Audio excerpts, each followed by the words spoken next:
Hey, what's up? Welcome to the Monday morning show. That's Ryan Hensley. I'm Grant Cohn. OTAs are officially underway. The Niners are practicing today, I believe at like noon. It's closed to the media. I think they're practicing again Thursday, closed to the media, but tomorrow, media will be there. There'll be videos you'll be able to see. We'll talk about the competition. So that's the backdrop. We're going to talk about quarterbacks today, Brock Purdy in particular, Trey Lance as well. But first, there's breaking news. The NFL has changed the rule and approved a third active quarterback on game days. If teams have three quarterbacks on their 53, that third quarterback can be the 47th active player on your team. Let's call this the Josh Johnson rule, the 49ers rule. This wouldn't have happened if the NFC Championship game didn't go down the way it did. So this is the league helping out the Niners and teams in their position. I think it's a good rule because that NFC Championship game sucked. Yeah, and great news for third-string quarterbacks everywhere, right? Yeah, absolutely. Yeah, they're loving it. This just extends a lot of careers for guys. So, yeah, I mean, it's good that we're never going to see that situation that we saw last year with Josh Johnson. But hopefully it upgrades the value of the third-string position, because who would have been the third-string guy for us last year, right? Jimmy said he couldn't go. So who would have been last year if that was Kyle. the case? Kyle, right? Suit him up. Yeah. Kyle. Jacob Eason, right? Jacob Eason. Maybe they would have kept. But now it's Sam Darnold. Yeah. So this means that Sam Darnold's probably going to be. I think the Niners were counting on this, and a lot of people were thinking, like, are they going to trade Trey? Are they going to trade Sam? Like, they went through four quarterbacks last year. They know that. Right. They didn't upgrade their offensive line. They were there. So they need three quarterbacks. And, frankly, they might need to keep Brandon Allen on speed dial too. Like, they know what's up. Yeah. I always figured, I mean, whether they can suit them up on game day or not, I always figured they were going to keep three anyways. I know a lot of people weren't, but they did last year. So I figured that was going to be the case, especially after losing four, right? But now they can suit up 47 on game day, one of them being the third quarterback. It just made sense. But even without this rule, I think they were going to keep three. And that was my opinion, especially with Brock Purdy questionable, status to return. Well, the only thing is, like, I don't know if Sam Darnold has any leverage here, but it'd be embarrassing for him to be inactive. Like, right. I kind of get the feeling the Niners, when they signed him, they're like, look, like, here's $3.5 million guaranteed. So if you play, you can make some money. And, like, I think they're gonna probably change the rule. Like, if he thought that he was going to have to suffer the humiliation of being in street clothes and inactive, I don't know that he would have came here. But I have a feeling that the Niners kind of saw this coming. The league kind of telegraphed their pass on this one, and now Sam Darnold can stand there with a helmet on, and feel like he's one play away. And he was probably like, Brock Purdy, Trey Lance, I'm definitely playing on it if I'm on this team. Like, based on the history, 49ers, they went through four quarterbacks last year. He probably considered that. It's a double-edged sword, though, because quarterbacks get hurt here and you'll get an opportunity, but quarterbacks get hurt here and you play quarterback. So it's kind of the last man standing situation. At least it was last year. Yeah. Although the last man standing was Josh Johnson, who just got signed by Baltimore. God love him. Yeah. God love Josh Johnson. He's got, this big news for him. He might be able to suit up on game days now. Yeah. You got to love how people keep bringing him back. And, in his defense, Kyle Shanahan changed absolutely nothing about his game plan for Josh Johnson in the NFC Championship game. He was like, hey, Josh, you got this. It was like, cool. Well, I mean, the reality is, like, I don't think the Ravens are planning on playing Josh Johnson at any point. He's more like, he's got that experience, that age, like, that will probably help the younger guys or whoever. He could probably help a lot of guys just because of what he's seen. He's almost like a coach. He's like the Andre Iguodala. That's true. Of quarterbacks, right? And I think what people need to realize about playing quarterback is it's so much more than throwing a football. I think that'll be a theme of the day today. Like, if it was just about throwing a football, Zach Wilson might not be trash. But a lot of you have to be the leader of the team. Yeah. And it's really hard to lead 53 guys at all. Let alone if you're 23 and you're not a people person or something, or you're like stuck up or whatever. Like, it's just really hard if you're 23 in any case. And I think that's one of the things we got to give Brock credit for. He carried himself like a vet, even though he's 23. And Trey has to do that still. But like that is such a big part of being a quarterback is your leadership. And that's why anytime there's been like one of these average game manager types that win a Super Bowl, he's like 30 because he's probably a great leader. He's probably off the charts in that. Yep. Yeah, I mean, that's one thing I've given Brock Purdy credit for and said Trey Lance really needs to improve is that leadership, that assertiveness that you need to be as a quarterback. And it's tough when you're young. Brock Purdy, it just came natural to him. And I don't know if it's going to be natural for Trey Lance, but he's got to figure that part out. That's going to be a huge part of his success. Yeah, and like again, come back to Josh Johnson. He's great with that. Why has he been on every single team in the NFL? Why does every single coaching staff like him? Because he's off the charts in terms of professionalism and leadership, and he's actually someone that quarterbacks can emulate in terms of how to comport themselves in the meetings, in practice, in the locker room, off the field, all that stuff. Not just off the field, but like around the facility. That's important. Who is the Ravens' second string quarterback right now? Didn't they get rid of the guy they had last year? Let me double check. Did they get rid of Tyler Huntley? I don't know. Maybe they didn't. Let me see. Hold on. Let me look. They got Tyler Huntley, Lamar Jackson, Tyler Huntley, and Josh Johnson. So what I like is that, what I like about their situation is Lamar Jackson and Tyler Huntley are very similar skill sets. Now, Josh Johnson's a little old for that now at this point, but I do like that they're one and they're two, a very similar skill set. Also, they have a new offensive coordinator this year in Todd Monken. Not that Niner fans care, but he was at Georgia. It's going to be different than what they were doing with Greg Roman. I'm curious to see the evolution of Lamar Jackson. What happened to Greg Roman? Where did he go? Is he unemployed? I think he's unemployed. Wow. God, he's been. I think he's a one-trick pony that got figured out a long time ago. He's gotten a lot of chances. He never really evolves. He's got no clue about the passing game, but he can run it, kind of in a gimmicky way. He's unemployed right now, it looks like. Yeah. He's been trying to get that head coaching job forever. He's not going to get it. All right. Ray Bands, 2 Z's, says 62 different quarterbacks played last year, not just Niners. Record-breaking year. Yeah. Yeah, so it's a good rule for the league. You don't want ever games where teams have to hand off and just take a knee or play wildcat. Like that should never happen in the NFL. There's way too much money on the line.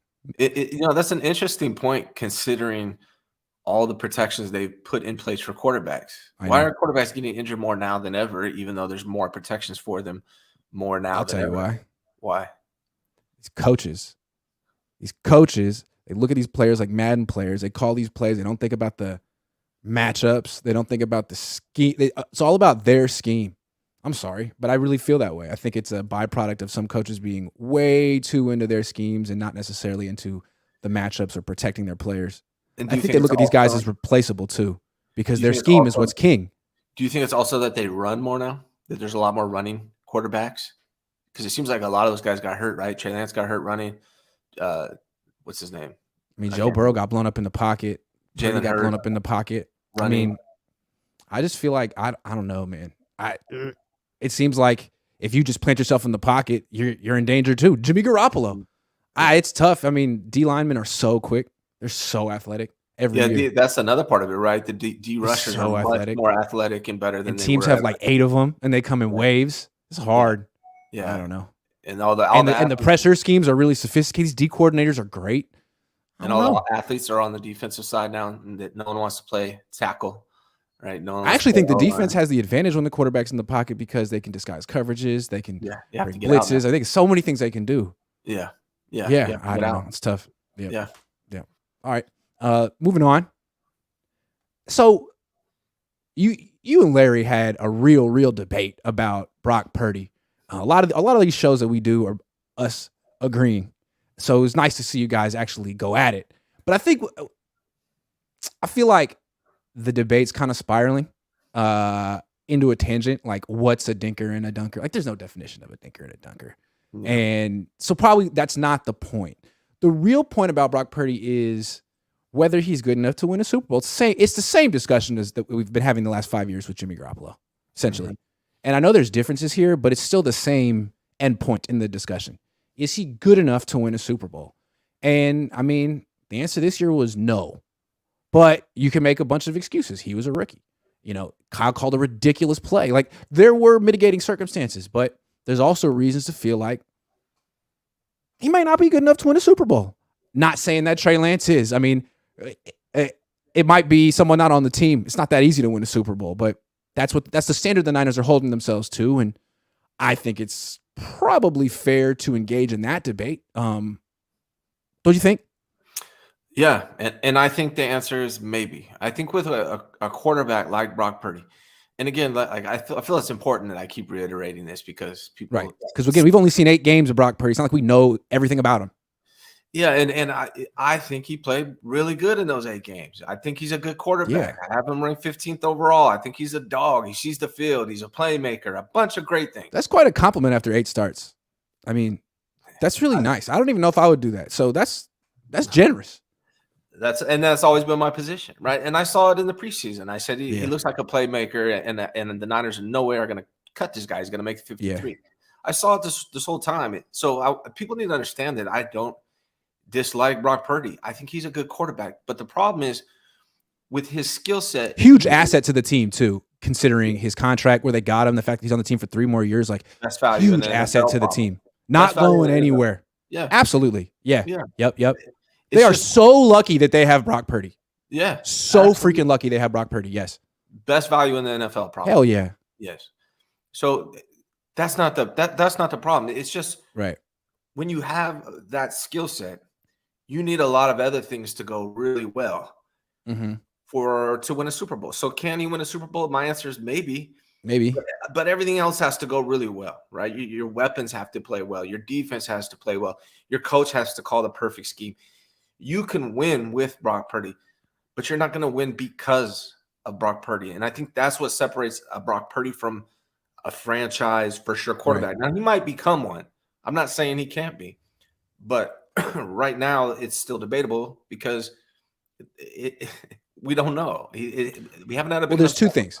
There's 2 things, and we've been focused a lot this weekend on the arm strength. Like, if you play single high safety and press man coverage and bring a robber down and say, dude, we dare you to throw outside the numbers deep. Like, can he beat that? Don't know. But the thing is, we really don't know, to be fair. Maybe he can.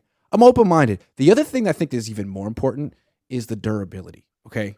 Like, to win a Super Bowl as a starting quarterback, you got to play 17 games and then another 3 or 4 to win. And all we know about Brock Purdy so far is he played 8 and got seriously injured. Yeah. So, like, for example, Nick Foles won a Super Bowl, but he didn't start all season. You know how many games he started that year that he won the Super Bowl? Total. 6. Wow. He's never been the kind of guy that you could just plug in week 1 and go win a Super Bowl. He's not that guy. He essentially was a high-level backup who could get hot, and you could win a Super Bowl with him if you had the best team in the league, which the Eagles had that year. I mean, he also had a really nice deep ball to be honest about, but he couldn't move at all. He had serious limitations. Yeah. Maybe Brock could win a Super Bowl, but is he really going to play 20 games in a year and not get hurt? Like, I don't know. It's fair to wonder that about Trey too. It's fair to wonder that about Trey too. Yeah, yep. I mean, that's a big question. Yeah, the way Trey plays, the way Kyle Shanahan uses him, it's very likely that he could, unfortunately, get injured again. Yeah. Brock Purdy as well. So I'm going to knock on wood for both of those guys. It's like Lance takes big hits, not glancing blows. It's 100% reasonable. He gets dogpiled. Yeah, it's crazy. Week 1 is not going to play 18 games. That would be ideal for me. That's a problem. But to bet on that, I wouldn't bet on that. Would you bet on that? Yeah. I wouldn't, So because if Brock's the kind of guy that'll give you 8 great games in a row and then gets injured, like then he's Nick Foles and he can't be your starter, but he's a great asset to your organization, and he'll hold you down and then some if the starter gets hurt. But we don't know if Brock Purdy, because look, say what you like. Niner fans make fun of Geno Smith. He didn't miss any games last year. How many games did Jared Goff miss in Detroit? Like, those are starting quarterbacks. We don't even know if Brock is that. Jimmy's not. There's something. There's a responsibility of quarterbacks also. Yes, to not. You got to stay on the field. You have to. Like, look at Tom Brady. He was able to do that because he knew how to protect himself. Yep. Both Brock Purdy and Trey Lance have to learn that. Now it's harder if you're calling quarterback powers constantly, but you still have to do whatever you can to protect yourself. If that means get down, get down. Also, I think one of the things that should give the Niners the most hope this year in the NFC. How many games is Jalen Hurts going to miss? Guy runs a lot. He missed a few last year. He misses a few every year. He's one big hit away from missing a lot of time, and then that team is up. It's up to Marcus Mariota, which is the main. I mean, then you're not scared of them. Which is the main reason I don't prefer running quarterbacks. I like Trey Lance, but I want him as a scrambler. I don't want to use him as a running quarterback. I just don't like it because it's considering he hasn't had one good zone read yet in his career. It's not sustainable, right? Like every now and then you run a draw, you run sneaks, of course, and you scramble. But that to me, that's what I would do with my quarterback. That's what they did with Steve Young. And they tried to run him in the beginning. He kept getting hurt. They said, no, we're done. Like they tried to run him early and they stopped that early. There weren't design runs for Steve Young. Yeah, we're scrambles. That's it. Yeah. And to me, he's the model. And I feel like zone reads, it's a nice play at the 4-yard line or on 4th and 1 to get a yard, to get a touchdown, to get a first down when the defense least expects it. But not as their base offense. That's college, dude. Like your quarterback's going to get hurt. You're trying to do it once a game when they least expect it for a first down or a touchdown and maybe 4 yards. Not like 17 times, not like 10 times. You don't do that. That's the way I feel.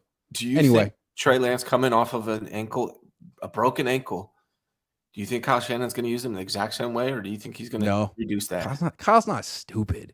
He might be stubborn, but he's also smart. And I think it's obvious that the threat of Trey Lance running is more dangerous than Trey Lance running, especially on his own read. Like when he hands the ball off, running backs do really good stuff. Yeah, ride with that for a while. I mean, just the idea of handoffs and play action shots. Like you could do a lot with that. If teams want to play 8 in the box against Trey, let them take shots. When they back off and play 2 deep safeties, just run every freaking time. Like, eventually Trey's going to have to learn to dink and dunk. But honestly, if they have 7 in the box and play 2 deep against Trey, just run the damn ball. Run the damn ball, you win. And you won for 250. On the dink and dunk stuff, a lot of the greatest Patrick Mahomes dinks and dunks the shit out of the ball. But defenses force him to. And here's the difference. He can take the top off whenever he wants, and defenses have to respect that. Defenses play too deep, and they say, please, you have to dink and dunk. We're not going to – they used to play single high. He kills – if you play single high against Patrick Mahomes, you lose. He scores 50 points. He throws for 400 yards and 4 touchdowns. You lose. So defenses are like, man, we got to pick something. So we're going to play really soft and force you to sort of go, the long way to the freaking end zone as opposed to the short way. Like the Niners defenses aren't going to do that to the Niners in the playoffs. It's the same thing that happened to Jimmy. They're not going to back off. And that's the thing. Like in the regular season, there aren't a lot of times teams just do what they do on defense, especially if it's from the AFC. Like they're just going to do what they do. Hey, we're a zone team. We're going to do what we do. Like in the playoffs, they'll have specific game plans to stop that quarterback. Like, okay, we don't necessarily play a lot of cover one robber, but we're going to do it this week because we need to win. We need to stop Brock Purdy. You saw the Seahawks do it. They had success in the first half. You saw the Cowboys do it. They had success the whole game. Like that's not good. And there's nothing Brock could do to beat it. Like he wasn't all of a sudden taking shots. He was trying to fit in passes into tight windows and almost got picked a couple times against Dallas. Grant, Brock Purdy wants to throw downfield. He just doesn't have that elite arm talent to do it at a high level.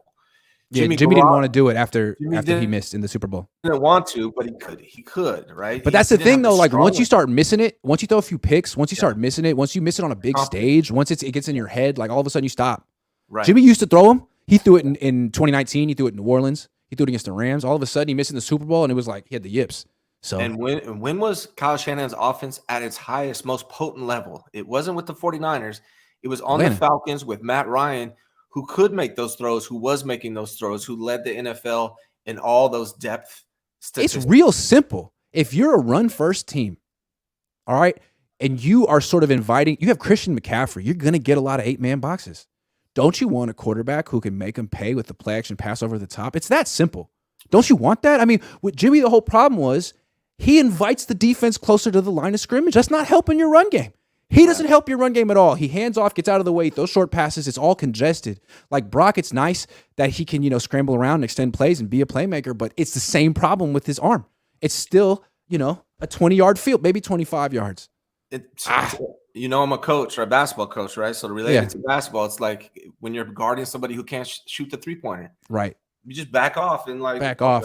Go ahead, man. Yeah, go ahead, shoot it. Go ahead, I want you to. It's the same thing. And that's what I mean. That's what's been missing. The 49ers have been dinking and dunking outside of Cap in 2013 since Jeff Garcia. And that's why I get so frustrated. Since after Jeff Garcia. Since after Jeff Garcia. Okay, because I love Jeff Garcia back in the day. Jeff That was when I Garcia was he could throw the ball. The last no hesitation. Last quarterback to throw over 4,000 yards in a season. Hell yeah. Right? Hell Since yeah. Jeff Garcia, all you've had is that 1 year with Cap where they were able to take the top off. Now, Cap had a lot of shortcomings as well, right? He was not the perfect quarterback. He was more of a one-read quarterback. So it wasn't the most successful, but at least he could take the top off. Why I get excited about Trey Lance is because I feel like he's has the things that Cap doesn't. He's not the runner Cap was. He probably doesn't have the arm strength that Cap does, but he's pretty close arm strength. He has better mechanics. He has better everything else. He's just got to learn the things that Brock has. Like if you could combine Brock and Trey Lance, now you have right. Of course, you have a franchise quarterback. Yes. If this team had a quarterback who really put the fear of God in secondaries and forced them to play too high, do you understand how many yards this team would run for? Do you understand how good Christian McCaffrey? He'd average like 6 yards a carry. He'd go for like 2,000 yards. Like, why wouldn't you want that? Like, yeah, you can win in a more difficult way with a quarterback who, hits the short stuff and intermediate stuff and rolls around. But it's all going to get hard once you face the Cowboys in the playoffs. Let's be honest. And Kyle you didn't really beat the Cowboys. Yes. The Cowboys beat themselves. You kind of just did nothing on offense, and the Cowboys did worse. Like they gave the game away. But that's not enough. And that's why Kyle drafted Trey Lance. He does want that. He's been looking for that. I mean, he just hasn't found it. He had it in Atlanta. Yeah, he had it in Atlanta. Yeah. You force a defense into an impossible decision. Do we play it in the box and stop McCaffrey, or do we play too deep and try to stop these deep passes? Like, of course you're going to play too deep. You don't want to give up the one play touchdown. You can't give that up. So once you get a quarterback who forces defenses to do that, this offense is going to be unstoppable, even in the playoffs.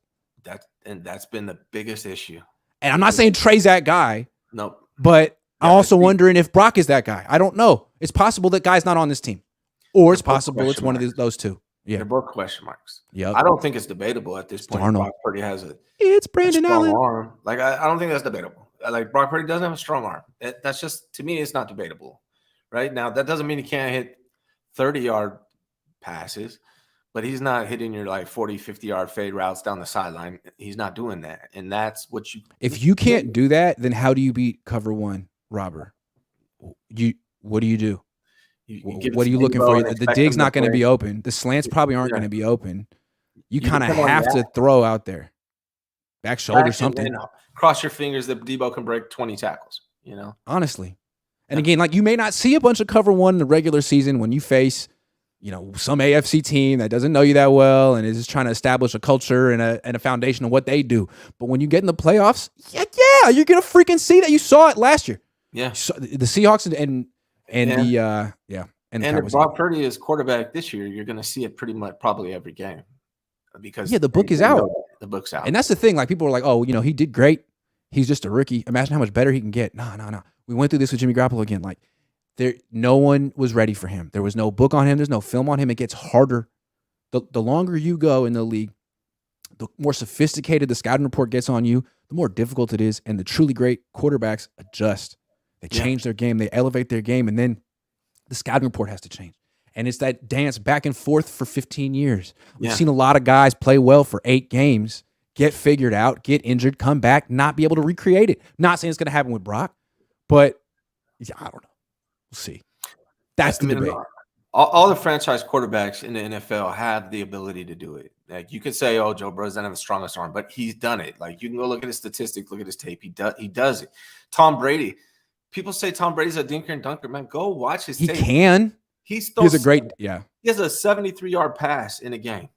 How many franchise quarterbacks, when opposing defensive coordinators are game planning for him, say, man, we got to stop this dinker and dunker. Let's play 8 in the box, play man across the board, and just dare him to go deep. Like, how many franchise quarterbacks get treated like that? Josh Allen?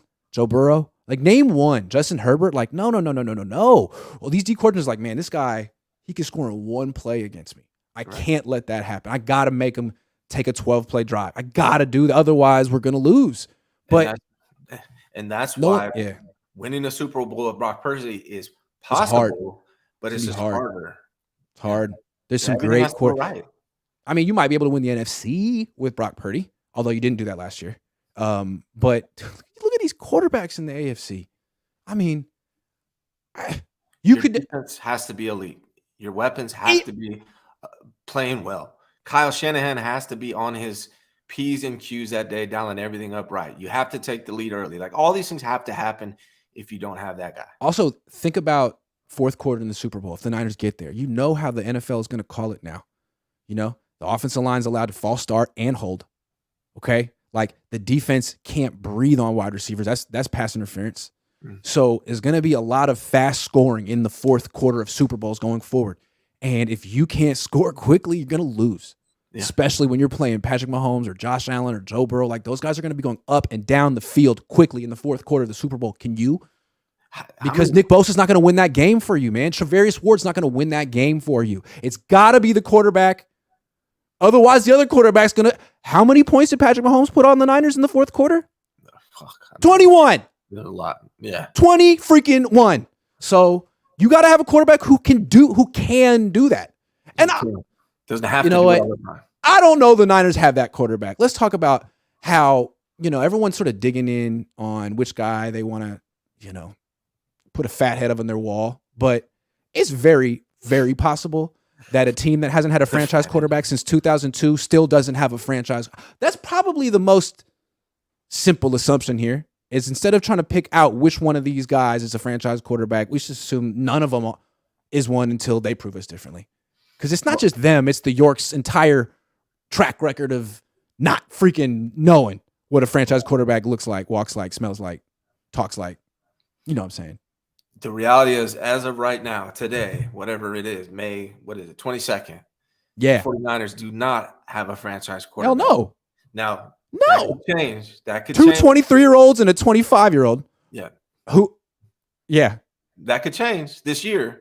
But as of right now, we don't know. Brock Purdy's a question mark. Trey Lance is a question mark. Sam Darnold's probably a period. I don't know. I was going to say, calling him a question mark is like the nicest thing you could say. Yeah. I mean, we just don't have it yet. And the verdict's still out on Trey Lance. The verdict's still out on Brock Purdy. And I'm hope that's what we've been missing.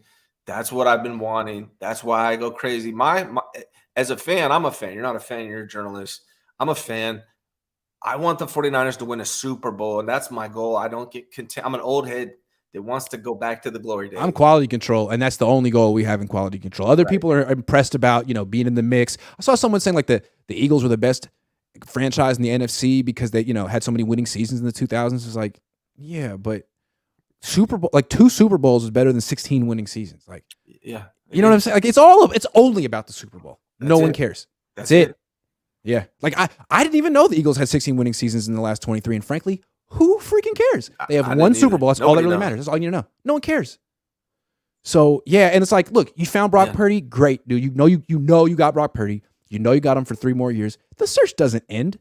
The search doesn't end until you have Patrick Mahomes or Justin Herbert or Joe Burrow or like someone that you legitimately feel is a top 5 quarterback in the league. And even then, I mean, Joe Montana was like 28 when Bill Walsh went and got Steve Young. Like, you never stop looking for the quarterback. You never stop. It's like it's obviously the most important position on your team. And if your quarterback, like if we look at the offense right now, right? You look at the 49ers offense by position. What's the weakest position group? Maybe tackle or quarterback. Tackle or quarterback. That's the weakest position on the offensive line or on the offense. And if quarterback is one of your weakest positions, that's a problem. O-line should be your strength. Yeah. O-line and quarterback need to be your strength if you want to win a Super Bowl. And I think so. And for them both to be weaknesses is just a recipe for disaster. Like, obviously not in the regular season, but again, like 48% pressure against Dallas. Dude, you only can win if Dallas beats themselves, which of course Dak did. But you can't win that way. It's not sustainable. And I believe the Eagles game was the highest pressure percentage of any game all year. First or second. Highest percentage of pressure on a quarterback throughout. So those 2 things are your most important things. Those are the 2 biggest question marks. Doesn't mean they won't be solved this year. Like, the line may play way better than we all expect. Brock Purdy or Trey Lance may be better than we all know. But right now, those are the biggest question marks for me. I have a conspiracy theory. All right. It's a really good one. All right. I can't get over like why the Niners didn't address their offensive line. I mean, they addressed it, but going from Brunskill to Feliciano, going from McGlinchey to Pryor feels like not an upgrade. And I feel like why did the Niners let their offensive line get a little bit worse potentially? Maybe it's because Brock's not going to play this year. And they're like, you know what? Brock's coming back in 2024. Like, what's the point in going splurging on an offensive lineman when we're going to be playing our backups this year anyway? Is that a terrible thing to think? Because that's kind of messed up if they thought that. It's like, you know what? If that is why they play, man. If that is why next year, it's dumb to me because here's my whole thought was you need to beef up the right tackle right now, move up as early as you can, grab one in the second round. Next year, you got a first-round pick. You need to draft Trent Williams' replacement. So to me, they need a right tackle and left tackle because Trent Williams not going to be around forever. So if that's their plan, it's going to backfire on. I hope not. I hope that's not true. No, their plan at right tackle, correct me if I'm wrong, is that Colton McKivitz is going to be awesome. I think that's the plan. That's the plan. Yeah. And it's like they're serious about it. And you can't really make fun of them because their offensive line coach is great. And it worked out with Brenda last year.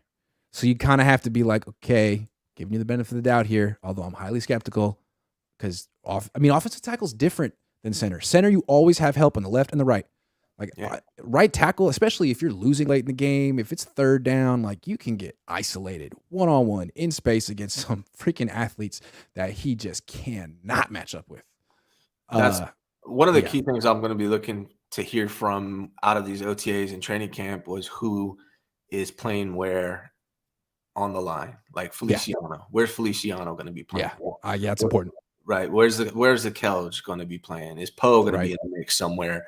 Like, are those centers? Are they guards? Like, is Burford that guy? Like, those are the biggest, like, one of the biggest positions I'm going to be looking at. I'm curious about.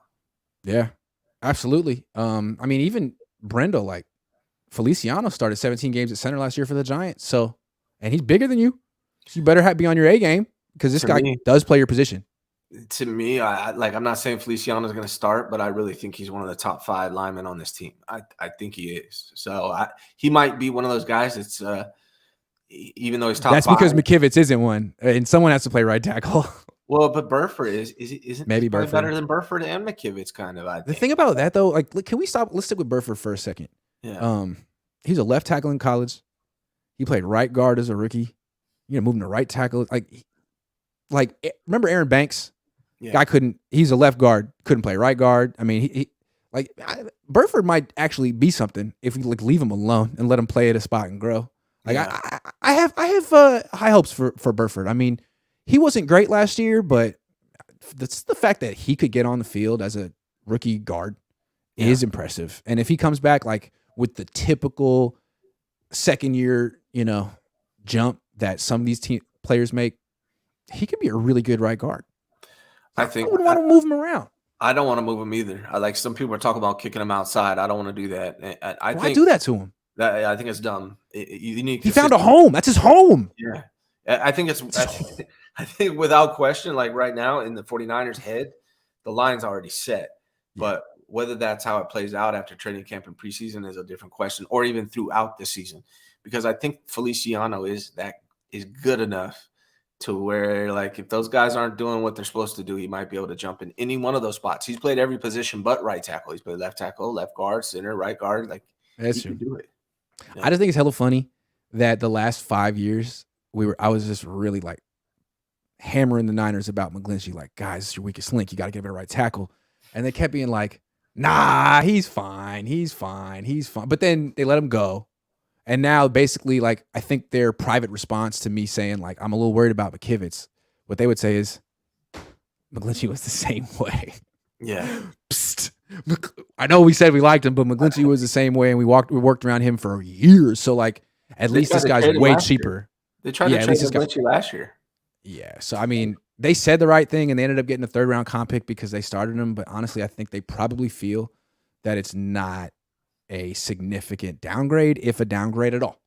Right. And honestly, I actually felt that the offense was better in 2021 with Tom freaking Compton at right tackle. That's what we call him. No disrespect, because he played well. Than with McGlinchey. Because ever since McGlinchey got hurt, I don't think he's been the same. Like, I feel like we're we're talking about franchise quarterbacks. I feel like he's been like limping around the field. He used to get downfield and be running his 6'8" frame, but like I don't think he really does that anymore. So Kivas couldn't be worse. Just doesn't seem like an agile guy to me. No, he looks like he's stumbling, bumbling, rumbling. Jarrett says, please compare, contrast Purdy and Sean Hill. Same number, same arm strength, same playing style. Purdy is just Sean Hill was older. They're a little bit kind of similar though. Sean Hill would have killed it on this team. Sean Hill, he was 6'3", 230. Played for a long time, but he broke in the league pretty late. He played for the Niners when he was 27. Those were rough years, man. I don't. Dude, he went 7-3 to start his career. How about that? Yeah. Wow. Sean Hill had a little moment. I remember that. I was in college at UCLA, and I was like, who is this no-name guy who's playing over Alex Smith? There was a moment for Sean Hill. It's true.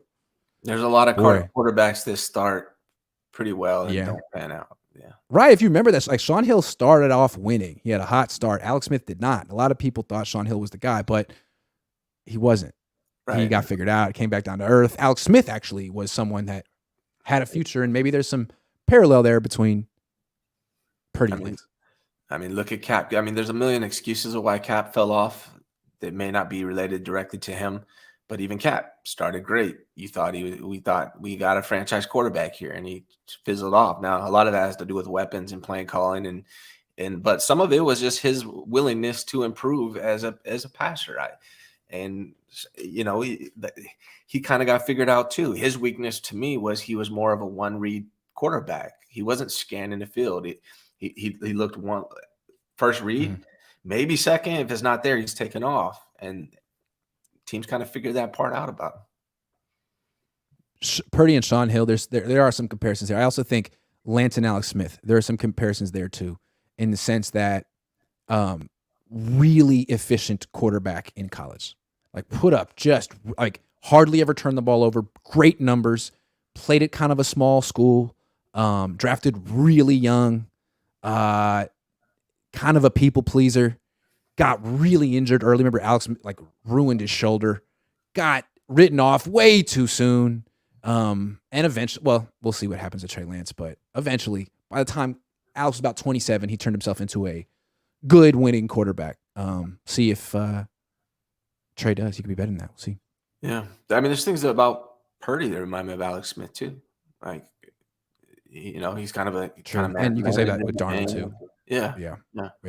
Ray-Ban says, got you. Hold on. DeGold Rush says, is OTAs open to public? Not today, but tomorrow it is. No, not the public, just the media. A training camp is open to the public. Ivan Tina says, the team with the quarterback that the Niners didn't want will win the Super Bowl. Brady, Stafford, so this year it will be the Jets or the Raiders. It's probably the Jets. The team with the quarterback often does. Yeah. Mahomes twice, Brady, Stafford. Yeah. So, yeah. I mean, it could be, one of whoever they passed on. Lamar. Yeah. Manny PSF95 says, Grant, in your post-game reaction to the Seahawks playoff when you named Purdy the franchise quarterback and basically told Trey to kick rocks, you literally said he had a better playoff debut than Montana, dog. Hey, I was a prisoner of the moment. Sue me. Can I just say that that's like the main thing outside of the games themselves? Your post-game reaction videos are the best thing on YouTube. Like that. I'm not kidding. Thanks. Or not kissing your ass because you're here in front of me. I'm being honest. I'll be the first to say I was a prisoner of the moment on that one. I was wrong. I mean, and then he tore his UCL. Yeah. But the thing is, in retrospect, like, I mean, the Seattle defense was awful. It was really bad. And they did things in the first half that the Cowboys copied that gave Purdy problems. And then he mangled his elbow. So I think it's fair to be like, okay, Purdy Mania was really fun. It was like Linsanity. And he's going to be on this team for 3 more years. He's going to start a bunch more games. We're going to see more of him. But it's fair to be like, let's keep Trey Lance here.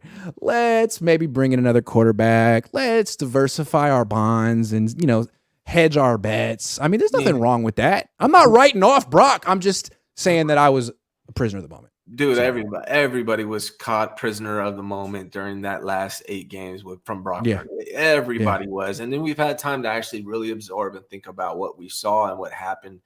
And we come back down to earth a little bit. Yeah. I mean, Seattle was like, they were, the only reason Seattle made the playoffs is because the NFL created that mercy rule for the 7th seed, which is a joke. I'm sorry. 7 seeds are not playoff teams. They're like 9-8 teams. Then they lose and they're 9-9. And it's like, no, you weren't good enough. Like you didn't deserve to be here. Right. So yeah, they beat up on them, but then they faced Dallas and that was a real playoff game. Yeah. And we discussed that anyway. So sorry, Manny, you're right. Thanks for the $10. I own that. I don't take myself too seriously. I'm not trying to talk my way out of that one. I said that. I said it. Yeah, I said it. WB Studio says, Que pasa? Mis cracks and fellow faithful. Que pasa? W Studio again says, Kyle is a dink and dunk coach. Purdy did his job well. All respect to Brock. Guess he can make all of Kyle's passes, but not a deep threat passer, no desire. Hey, can I say something though? Kyle's ideal quarterback is not dink and dunking. I want. Yeah, we remember the Falcons in 2016. Right. It's different. He doesn't want to do that. He kind of has to do that with Jimmy and Brock. Like that's what's going on. Everyone wants to say, oh, he's dink and dunking because that's Kyle Shannon's offense. That's what he wants. No, he's going to dink and dunk, but he's also going to take the top off on you. That's what he wants. That's what he did with Matt Ryan. If he thought you could dink and dunk your way to a Super Bowl victory, Jimmy would still be here. Right. They never would have traded up for someone with such a strong arm like that. Right. They never would have done it. Clearly, he feels it's easier to win a Super Bowl if you can just shred, an 8-man box over the top. Obviously, there's so much easier. There's no way he's like, I want a limited quarterback. That's my. I want 12 play drives every time. He's not so much fun. Yeah. Josue Torres says, Grant, give me a kiss. Not for $2, bro. Not for $2, dude. What are you talking about? Absolutely not. Darnay Harvey says, the 2 times Purdy faced a top 10 defense, Washington and Dallas, Purdy was mediocre in the first half. Only completing 50% of his passes and a total of 13 points. Yeah, and then, Washington self-destructed and realized they weren't going to win. They benched their quarterback and fell apart. Yup, they also turned the ball over twice. Yeah, look, it's fair. He beat up on some bad defenses on a great team. He was a rookie, and you couldn't really say anything about him at the time. It was like, man, a rookie's never done this. He came off the bench. This is crazy. But in retrospect, it was a craze.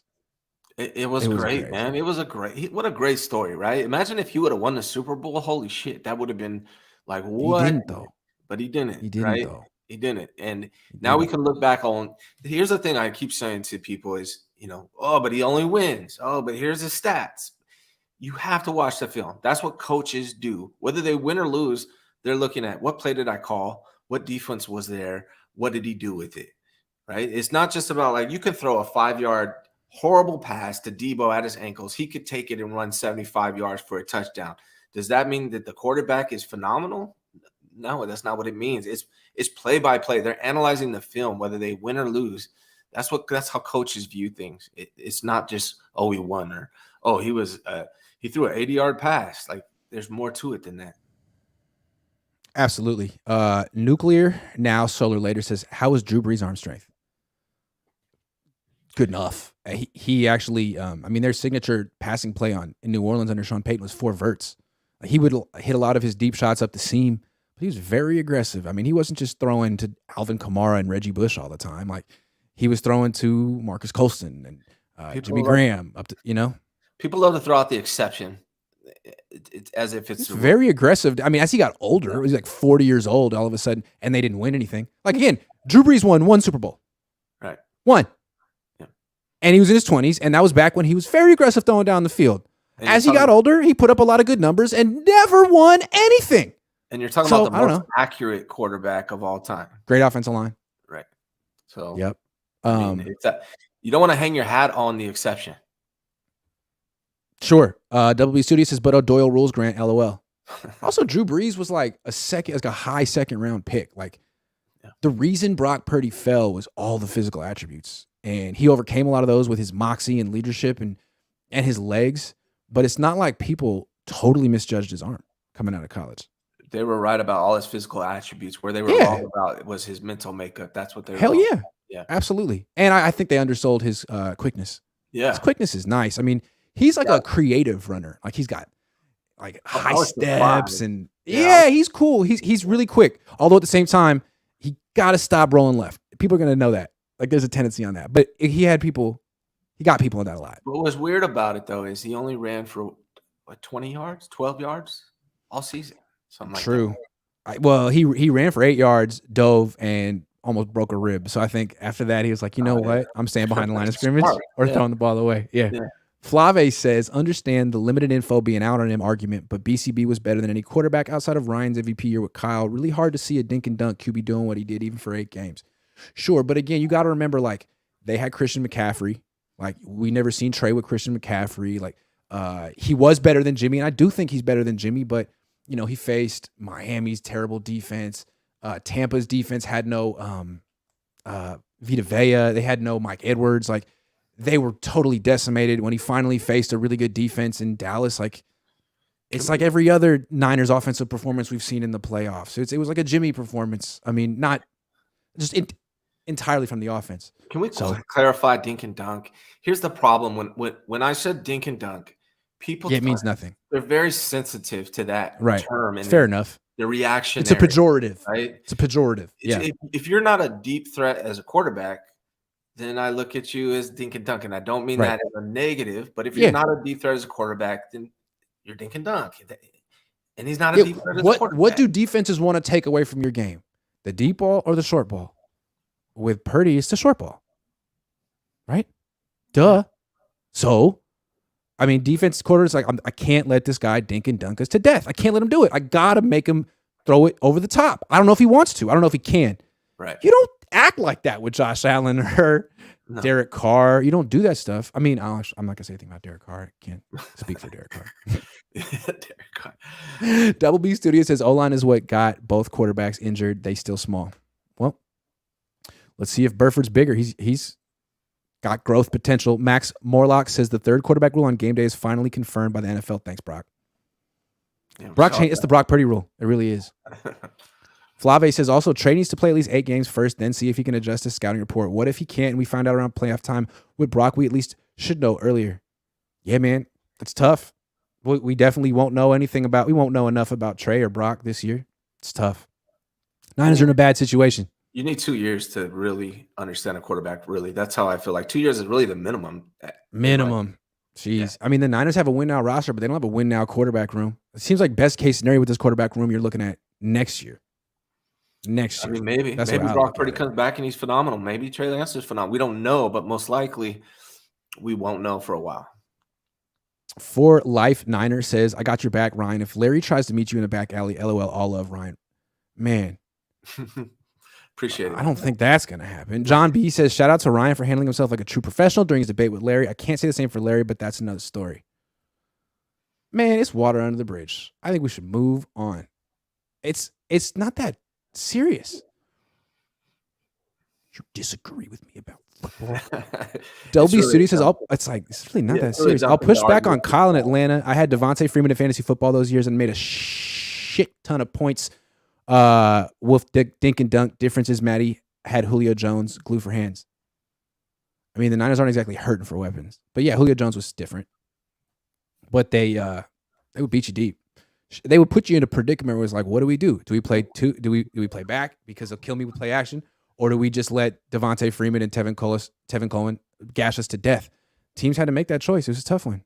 They need to get receivers too, man. Like, I don't know. Shout out to Grant as well for always being honest. Shout out to Grant. Sometimes I'm a prisoner of the moment, though, as Manny said. All right. This is interesting. We were talking about Larry. I think like this, it's not just Larry and you. It's like most content creators and fans like feel like it started with Jimmy and Trey like years ago, and it became like a civil war almost, and it gets real contentious. And now like Jimmy's gone, a lot of that energy is shifted over to Brock.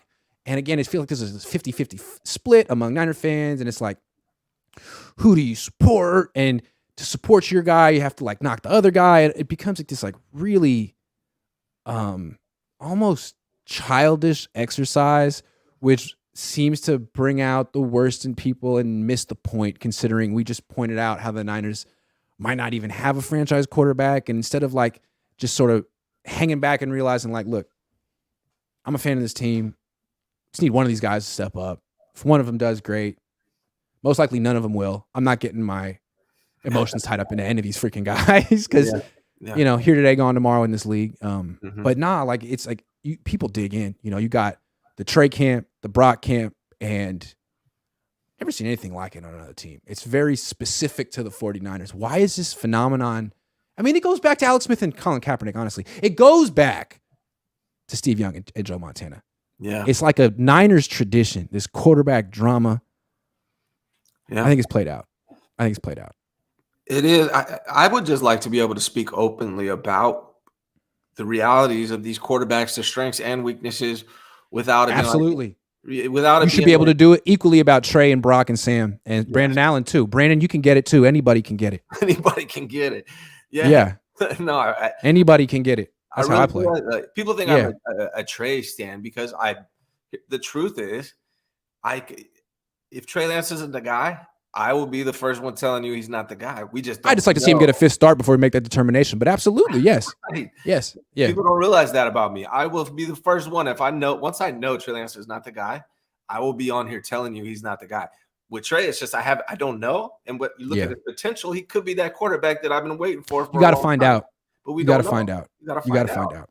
You got to find out. With Brock, we've seen 8 games, and we know that he's really good at a lot of things. Yeah. You still got to find out with him too. Right. Like we wonder about his arm strength and we wonder about his durability, but ultimately he could prove us wrong. Like we got to find out. Yes. Yeah. That's the truth. Yeah. So, and I think that's a fair place to be. It's fair to say, look, the Niners' track record at quarterback is laughable. For them to act like they have 3 franchise quarterbacks on their team is laughable. It's fair for us to be skeptical about all these guys. And I think just like digging in, choosing a side, and I mean, the way certain Trey Lance fans talk about Brock, the way certain Brock fans talk about Trey is just silly. It's like you're really rooting for the other one to embarrass himself and leave the team. Like, why? The more the merrier. Right. Your quarterback, your coach doesn't have the first clue about how to keep a quarterback healthy. So maybe you guys need to bond together. The truth is, the ideal situation for the 49ers is that Trey Lance reaches his potential and Brock Purdy comes back and is as good as ever. And now they have a $10 million quarterback room with 2 great quarterbacks. That's what we should really hope happens. Yeah. And if you have 2 great quarterbacks and you're spending next to nothing on them combined, well, that's like the best problem you can have. And then you're going to win the Super Bowl and probably a lot of them. And then eventually you can trade one for like a bunch of first-round picks. Like that's what all the fans want. But it's like so many fans are. It's not just that they hate Trey. It's like there's this nonstop Twitter dialogue, and then it comes over to YouTube, and everyone wants to argue and be right. You got Flav, he's leading the one side of the argument, and you respect it. It's like everyone's so invested in their arguments. I think they start to lose perspective. Like I just want to win, and so how do I win my argument? Well, I got to make the other quarterback seem like he's trash, and I got to make my quarterback seem like he's the best quarterback of all time. So all of a sudden, you get people making Brock Purdy sound like Joe Montana and people making Trey Lance sound like Tim Tebow. It's like, that's just an absurd distortion of reality just so you can win an argument, even though you're not winning it. It's like, that's a lot of nonsense. Yeah. Like someone says, Ryan, you're trying to play both sides of the fence. To me, there's no fence. There is no fence. I'm not trying to play both sides of the fence. I'm just telling you the truth. That's what we're talking about. There is no fence here. You don't have to pick. Yeah. It's the 49ers. Yeah. You're a fan of the team. You're not a fan of one of the quarterbacks. You could look at both quarterbacks and see both of their strengths and weaknesses. I feel like if Brock, like this is honest, like if Brock starts week 1, there's going to be a large section of the fan base that's going to be pissed and be watching the game like, and same if Trey's starting. It's like, Brock should be out there. It's like, guys, chill. I think it'll work itself out. It'll work itself out. It's going to work itself out. Yeah. I honestly think whoever starts has the disadvantage. I agree. This year. That's the rub. Yeah. Like, let's be honest about it, man. Like you guys, all these, Trey stands hoping their guy starts week 1. Same with Brock. Like whoever wins loses. Whoever wins this quarterback competition loses. Like you do not want to play for the 49ers in September. No, absolutely not. Ask Trey. Ask Jimmy. He'll tell you. Right. Yeah. Darnold's over there being like, I'm chilling till freaking December, man. I got this. I'm gonna be the one playing the playoffs. Because unfortunately, again, knock on wood, usually one of these quarterbacks is going to go down at some point, and then you can step in and be the savior with less pressure than you would be if you're the starter. regardless. Like if it's Brock Purdy, everyone's gonna be like, "Oh, he's got to be like." They're in their head. They're thinking he's never gonna lose a game because hasn't lost a game yet, right? So if he loses week 1 to Pittsburgh, people will say, "Oh my God, he's damaged goods." Oh, the league figured him out. Yeah. I mean, his stock will plummet. Yeah. So that's not good. No, and he's coming off elbow. Coming off elbow injury. You want to let him take his time and get all the way back. And same thing if Trey Lance starts. If Trey Lance starts, they're just going to be comparing him to Brock Purdy. And if he loses like week 1, which the 49ers unfortunately do a lot, they're going to just confirm, oh, he's a bust, like I thought, you know? Also, again, like I'm quality control, and I try to take it to the most important level. And just arguing about which quarterback is better is so not the point. People say so-and-so is better than Jimmy. Doesn't matter. It's not good enough. There's a single goal here. And it's not which quarterback is the best. It's do the Niners have a clue what they're doing at quarterback? That's the question. And so far the answer is no. They got lucky with Brock. They've botched Trey. They're trying to, both of them are injured now or coming off injuries. Yeah. Like they're trying to salvage this. They got Sam Darnold just in case. Like this is real close to being a total mess. Yeah. Real close. Yeah, so I think that's what we should be talking about. Like, what is going on here? Not like who's better. If we go through 2024 and Brock doesn't pan out, Trey doesn't pan out, Sam Darnold doesn't pan out. How do you let them start over at quarterback? Yeah. How do you let them? Right. Kyle Shanahan would be out of contract after 2024. I mean, at that point, it would be like pretty much an established fact that he has no idea what he's doing at the quarterback position. No clue. Yeah. So I mean, man. Yeah, like Brock's better than Jimmy, great. Yeah. You know, you can't win a Super Bowl with an average quarterback in the NFL. Is Brock better than average? I don't know. Is Trey better than average? I don't know. Is Sam better than average? I don't know. Like maybe for a few weeks on this team, but can any of them stay healthy for 20 games in a row? I don't know. And what's so ironic is, again, the Niners, they got rid of Jimmy, and what they said is because he couldn't stay healthy, and brought in a bunch of guys who still can't stay healthy, and they're changing nothing about their operation. That's the conversation here. Yeah, and I would love, as a fan, I hope whoever starts plays the whole season, wins the Super Bowl, and we never have to discuss 40 quarterback controversy again. You know, I mean, I know that would make the offseason boring, but that's fine with me. As a fan, I'd prefer to have a boring offseason as a content creator than I would constantly arguing about the fucking quarterback position, which I've been doing for the last 2 decades. When was the last time we had an offseason like that? Cap after the Super Bowl?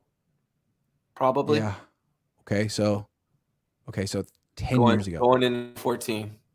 10 years ago. We're like, okay, we got Cap. Yeah. Wow. Going into 13, really. Okay. Yeah. Let's take some more questions. Shout out to Ryan, WB Studio. I'll push back on Kyle in Atlanta. Oh, no, you already pushed back. Shout out to Grant. Always being honest. Mansa Toure. Defense scheme got Purdy sacked, not O-line or play call. Philly used the coverage to make him hesitate to throw to buy time for their D-line. It worked. They just ignored the play action. Yeah. No. I mean, yeah, man. I mean, that's why it's really hard for young quarterbacks to win Super Bowls. Eventually, when you get in the playoffs, man, these defenses, they will throw something at you that you haven't seen. Dan Quinn did that to the Niners even while taking interviews. Dan Quinn's really good. Yeah. Thank you, Mansa. Young K. True says Purdy's main asset isn't his deep ball, but his back shoulder throw to McCaffrey against the Bucs. His over-the-shoulder pass to Jennings against Seattle in the playoff shows he has the ability. Yeah, he does have a nice back shoulder. He does. He's going to have to go to that. Defenses are going to force him to throw that. It's nice. Back shoulder is good, but if you're talking about the ability to throw deep, those weren't deep passes. But the back shoulder. He can hit like 25 yards outside the numbers, but can he hit 35? Right. And again, that dictates the coverages that you're going to see. Hey, fellas, good show as always. Thank you, Mansa. What's up, Mansa? Appreciate you. Official BNA Music 88 says, Grant, let's temper expectations of the quarterback. Some Niner fans, clickbait, you think Purdy is trash. You hate white quarterbacks. Stop pushing agendas. Yeah. I mean, I shit post on Twitter because that's what everyone does, and it's fun, and you have limited amount of space. But we talk for like an hour and a half. I do this like 3 times a day. I try to make it pretty clear that that I'm accountable, and if you feel I'm being unfair, you can write in, and I'm usually admit when I was wrong. Like earlier today when I admitted that I was a prisoner of the moment, like I can do that. My brand isn't built on being right more than anyone else. I'm not that smart. I'm not that clever. You just like me because I'm good looking, because I'm pretty. Same reason you like Jimmy. Admit it. Same reason you like Jimmy. Double B Studio says, here's the problem is we can all disagree, but no need to disrespect each other for having a different opinion. We're all fans here of the same team. Yeah. Yep. I can debate people about being wrong or having different opinions all day long, but you just can't, disrespect people or discredit people, and that's when it's personal after that. Yeah, it's like usually on Twitter things get personal real fast, which is why I usually don't debate on Twitter, because like, what's the point? Like, why am I don't even know you, and you're just gonna piss me off. Official B&M Music 88 says the folks who despise Trey are Cowherd's cousins. Flave says 100% agree, Grant.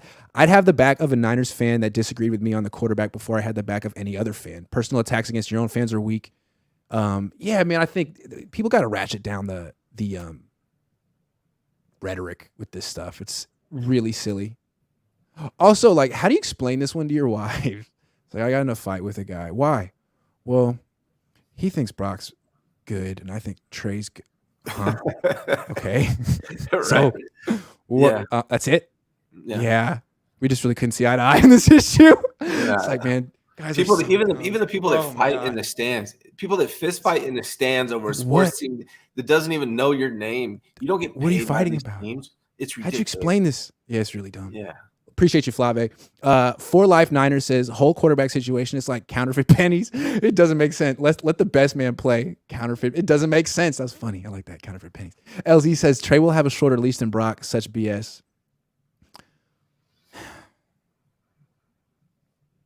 Brock won 2 playoff games. It's life. Yeah. I mean, you know what? If Brock was healthy, he'd be the unquestionable starter. Life isn't fair. Yeah. That's what sucks. And what Trey's learning. Life isn't fair. NFL isn't fair. That's what it is. Brock won 2 playoff games. You got to give him credit. He was in the right place at the right time. I'm sure Trey feels like he was in the right place at the right time, but it is what it is. Stephen Pryor says maybe this was covered already, but owners passed the third quarterback rule. Niners basically just got an extra roster spot. Yeah. Good news for Sam Darnold. I don't think it means they can keep a 54th player, does it? 47 on active. 47 on active. Yeah, I believe it does. I don't know. Okay. No. I don't think so. No, that would be crazy. All right, a spot away from somebody, I think. I'll be at OTAs tomorrow, Tuesday. Full practice, no pads, probably pretty light. You don't want to get people injured in OTAs, so I'm thinking I don't even know if they'll do 11 on 11s. They might, but it's going to be a lot of warming up too. I mean, it's not just competition you're looking for in OTAs. Like, this is the first time you've seen these guys since January. So there's a lot of things that I'll be looking for. I mean, I know what I'm looking for right now. What would you be looking for if you were there? I mean, there's a lot of positions that I'm interested in, but it is OTAs, and I think the most revealing thing for you, like on the first day, is going to be who plays first, right? At all the positions, who lines up at to replace Al-Aziz, right? That's one I'm looking forward to seeing. Like, is it going to be Flanagan Foles, D. Winters, Orrin Burks, McCrary Ball? Like, that's one I'm wanting to see. Who's the first nickel back? I imagine it's probably Isaiah Oliver. Obviously, quarterback. I would assume it's going to be Trey Lance. So just who takes the first rep out there? I think that's one of the main things that's going to be relayed to fans, and fans are going to get overexcited about. I'm looking at Trey Lance's throwing mechanics. This is something you can see in day. We can see it warming up.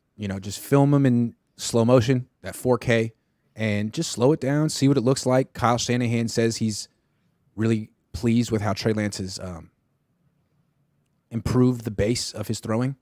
Does Kyle even know what he's talking about? Like, I don't even know if Kyle knows what he's talking about at all. So I want to see it for myself. We'll see. We've talked about it before. Is he gonna let his legs do the work for him? Is he gonna let his lower body generate the power, or is he gonna be an arm thrower all of his life?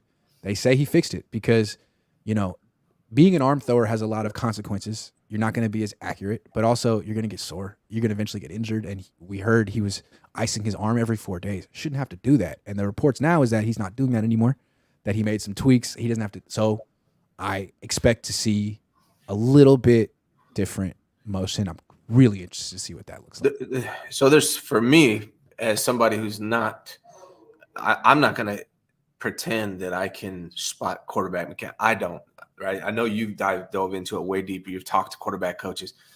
When I look at Trey Lance, I never saw things that I saw that were obvious, like Colin Kaepernick. It's not obvious. It's not like obvious. Colin Kaepernick looked like he was throwing a baseball. Yes, right? he did. Trey Lance, to the untrained quarterback eye, you don't really looks fine. He looks fine. Right? Looks fine. Yeah. So it was, for me, it was that part was never clear. So I'll be interested. The reason I figured it out when they started talking about arm fatigue, then it's like, okay, well, let's work backwards. We know your arm is getting sore. What's going on? Okay, well, left leg's locked out here, so the arm is providing the power. Okay, boom, and you're throwing 150 passes a day. Yeah, there you go. That's gonna. Yeah, you kidding? Absolutely. But I wouldn't have. No one would have figured that out if that report about the arm fatigue hadn't come out. It would have just. And I wonder if that's why the Niners didn't know about it when he came out of college, because no one said anything about arm fatigue. They're like, "Hey, he looks good to me." Yeah, that was hard. Yeah, I mean, and the other thing is, even though they said they fixed a lot of it, and even if you see that it's fixed in OTAs, is it going to transfer onto the game, like into a game, like when it actually matters, and he doesn't have time to think about all those things, and he just has to play? Is he going to resort back to his old habits? That, even at some points, probably yes. Like, this is something he's going to be working on the rest of his career. He's not a natural when it comes to this. This is something he's going to train and work on, but that's okay. Like, every quarterback works on this stuff. Patrick Mahomes, they're working on it too, right? Yeah. So. Yeah, and it's funny. People talk about Aaron Rodgers like, oh, he's a freak. He's a 101. Like, no, he was like a late first round pick. He threw completely differently in college. He was his mechanics were overhauled. He didn't play until his third or fourth year in the league. Like, there's revisionist history on that.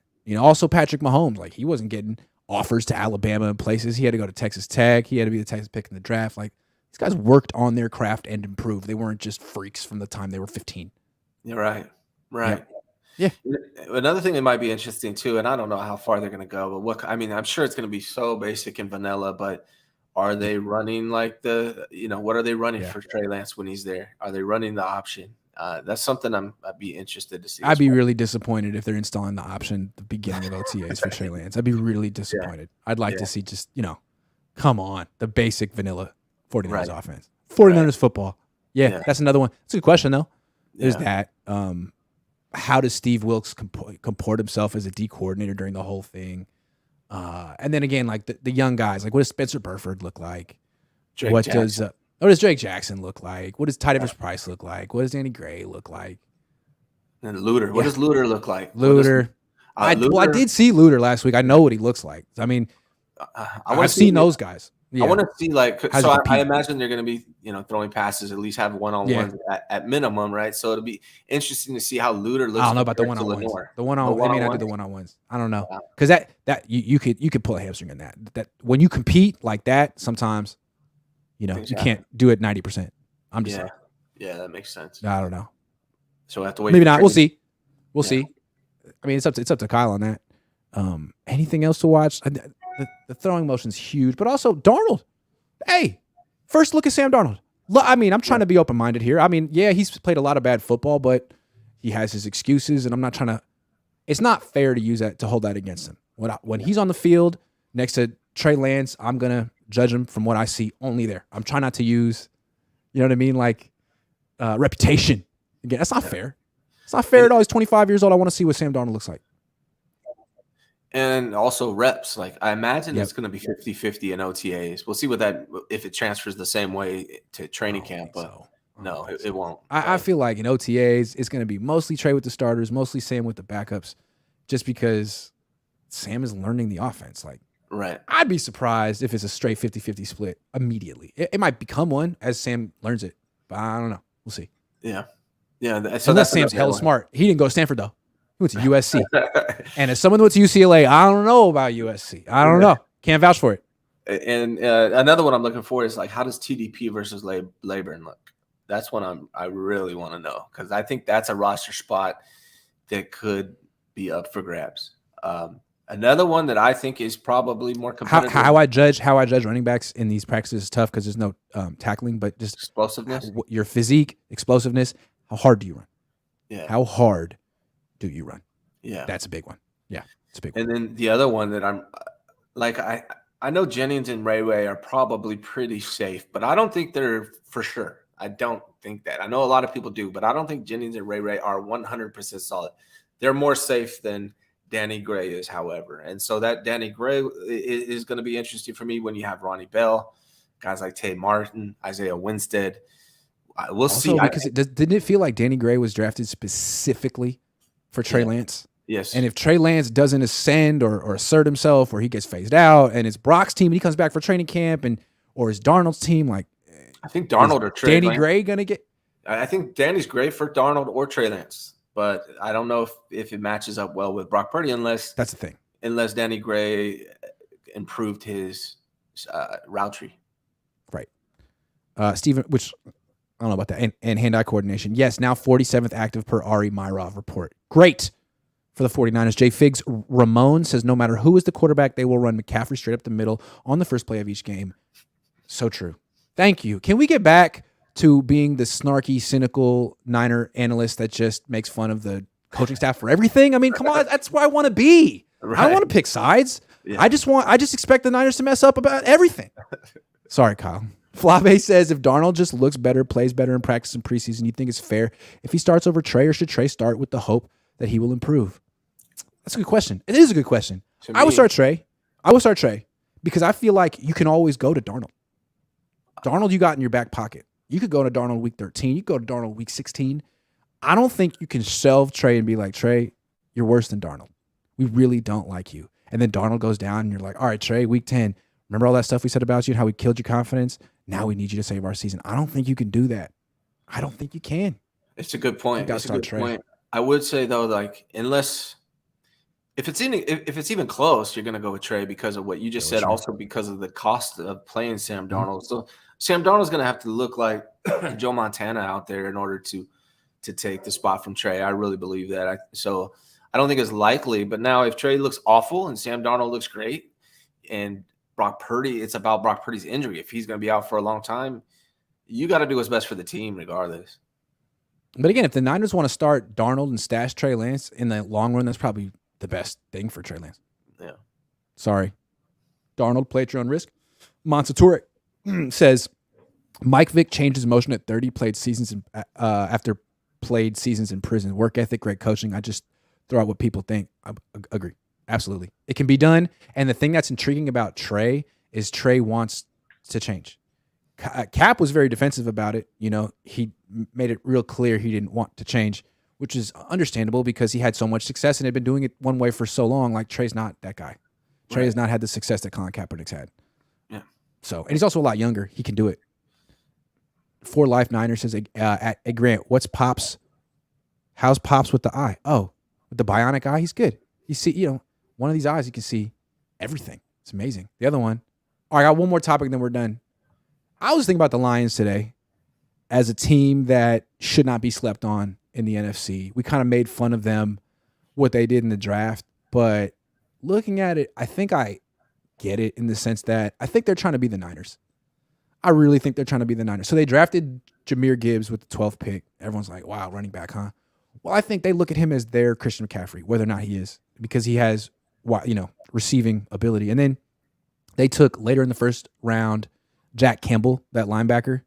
Well, I think they see him as their Fred Warner. Like, he's 6'4.5". He's really athletic like Warner. I think they feel like if you put him over the middle, it's going to be hard to throw on him. And then they brought in Emmanuel Mosley, Cam Sutton. They have a really good safety in Kirby Joseph, Aiden Hutchinson. Their defense should be decent. And then the thing about them that separates them from the Niners is they have a great offensive line. Okay? A great offensive line. They got a first-round pick at left tackle, first-round pick at right tackle, first-round pick at center, a couple good guards. And then they have Goff, who's interesting. Like, the Niners own Goff. But since he went to Detroit and starts playing behind this great offensive line, he can really throw the ball. Like, he doesn't turn the ball over that much anymore. He can really push it down the field. That's a team. Any team that has a great offensive line can match up with the 49ers because you can neutralize their D-line, you're in the game. So that's a team that they missed the playoffs last year. They were 9-8. I wouldn't want to face them. They got stability at the quarterback position. They got a great offensive line, and their defense looks like it could be decent. I mean, they were phenomenal last year from an offensive standpoint. It's just their defense was the problem. So it was the worst. They've improved their defense, so they could be trouble. Yeah. I also think the same thing about the Bears, to be honest, in that division. I think the Bears are going to be better than people expect because of their upgrades. I mean, they got freaking Mike McGlinchey, for God's sakes. Excuse me. I'm just kidding. But it's true. But they have No, they didn't. They didn't get McGlinchey. He went to Denver. Smart. Chicago did not get McGlinchey. He went to Denver. What? They were going to get him, but then we talked him out of it. They got somebody on the line. They got someone else, but Denver got the honor. Oh, that's right. Shit. Who did they get? They beefed up their own line. They got somebody. I'm tripping. I'm trying to remember who it was. But regardless, I think both Detroit and Chicago are going to take a step up. And the Packers are probably going to take Darnell Wright. Okay, they drafted Darnell Wright. I know they signed somebody else too. Center, maybe somebody. They signed somebody, a free agent, I remember. I thought Cody Whitehair? I don't know. I don't know. But anyway, I think the Bears and the Lions are going to be Jenkins. The Bears and the Lions are going to be decent. And the Packers are probably going to fall off unless Jordan Love is somebody we didn't expect. You know your boy Saleh, man. How's Saleh and Aaron Rodgers going to do together on the Jets? I mean, the way I look at it is it's probably going to be Saleh runs the defense and Rodgers runs the offense. We'll see. Yeah. I mean, we'll see. Like, honestly, interesting. It could work. You have a top 5 defense and a top 5 quarterback. It's a pretty good combination. How many other teams have that combo? Not the Niners. It's just weird. Like, why would you choose to go to the the AFC with all that other? I don't know. If I'm Rodgers, I'm trying to go to the NFC. Says something about the Jets, though, right? Yeah. It's a good team. Yeah. Really good defense. They had the rookie of the year at wide receiver last year. Am I wrong? Garrett Wilson? I'm just saying, you could do worse. You could do worse. Yeah. I feel like there's so much competition in the AFC. If I'm a free agent quarterback, I'm definitely trying to go to the NFC. True. He's got to go through Buffalo. It's true. But I would rather go to the Niners. That's true. I just think what intrigues me about Detroit also is Goff. He's like 28, 29. No one's thinking about him, but he's right at that age where he's not old yet. He's still mobile enough, but he's really experienced. And he's not a great quarterback, but he might be savvy enough to make a run. Because, again, like Jalen Hurts was great last year, but he did fumble. That one play cost him. Like, to win a Super Bowl at 23, 24, 25, like, you got to be super duper, duper, duper special. And Goff isn't. But is Justin Fields, like, you going to win one next year? Like, I don't know. Goff was lighting it up. Goff was lighting it up. I like Justin Fields. But he might be one of the guy, it'll take him a few years to, like, he hasn't even been to the playoffs yet. Goff's won 2 playoff games. And I also feel more comfortable assuming that Goff will last longer than Fields. He'll play more games than Fields based on the way he plays. Goff seems like the kind of guy who plays better in a dome. Like that team needs to get the number 1 seed. You know what I mean? Like I wouldn't really worry about him in Levi's. But in a dome, I don't know. With that offensive line, if you can't touch him, he can throw the ball really well. Talk about the best thrower ever. Like, he's a way better thrower than Sam Darnold. Yeah. Way better. He was lighting it up last year. Yep. They're going to be a factor. Monsatori says, look up conscientious definition used to describe number 5. Okay. Definition of conscientious. Wishing to do what is right, especially to do one's work or duty well and thoroughly. That's definitely both Trey and Brock, to their credit. Yeah. Both of them. Mr. Candles said, confused about the offseason grades. Besides Hargrave, tell me a single position where the Niners are better than last year. Also, quarterback talk equals zzz. Okay, fair enough. Not offensive line. Tight end. Running back. Laburn. You could say corner, maybe. Who'd they lose? They lost Mosley. Now, they lost him, but during the season too. but he's nice. What about safety? Ward is obviously they lost great. Ward, but they brought in Brown. Yeah. Brought in Isaiah Oliver. Yeah. I don't know. I mean, there's no clear ones there except for maybe tight end. And Hargrave's a big one though. Going from Kinlaw to Hargrave's huge. Yeah. What jersey is the go-to? What? Yeah, I was gonna say you have to understand too that there's a lot of rookies last year that may improve substantially from year 1 to year 2. That's typically when it happens. So some of those rookies could be great additions this year. The sophomore guys. I think that's what's big key for this year. They need a bunch of those guys to step up. Yeah. Drake Jackson, Spencer Burford. Those two. If Spencer Burford and Drake Jackson, if no one else but those two step up, the Niners are in good shape. Like, forget Ty Davis Price and Danny Gray. Whatever. If they could get Burford and Drake Jackson to step up, huge. Yeah. Throwing a little Nick Sakel there.